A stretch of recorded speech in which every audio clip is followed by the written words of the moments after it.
ज्या प्रकारे तुम्ही आमची केस हँडल केली म्हणजे इतर सगळ्यांचीच असेल स्पेशली माझी देखील मत की ज्या प्रकारे तुम्ही ते हँडल केलं त्याबद्दल तुम्हाला धन्यवाद.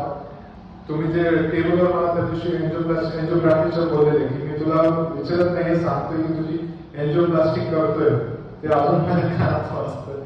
पण ते खरोखर ते चांगलं डिसिजन होतं, ते तुम्ही योग्य घेतलं, ते ज्या प्रकारे केलं त्याबद्दल खरोखर मनापासून आभार मानतो. त्यानंतर जी माझी लाईफ चेंज झाली, एक ड्रास्टिक चेंज आहे ऍक्च्युअली. आता माझं वजन जवळजवळ 17 ते 18 किलो कमी झालेलं आहे.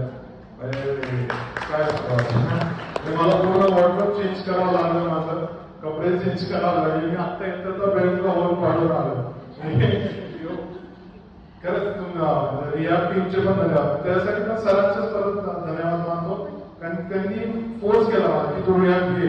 मी घेत नव्हतो, कारण जून मध्ये झाली होती एन्जिओप्लास्टिक. त्यानंतर ऑक्टोबर पर्यंत मी घेतलं नव्हतं. म्हणजे कशाला राहू द्या, करू आपण युट्यूब डॉक्टर बघून डायट करू. पण मग नाही, मला त्रास होतच होता, कंटिन्यू त्रास होत होता. सर मध्ये नाही तू रिहॅब घे, व्यवस्थित घ्या, वेळ घ्या.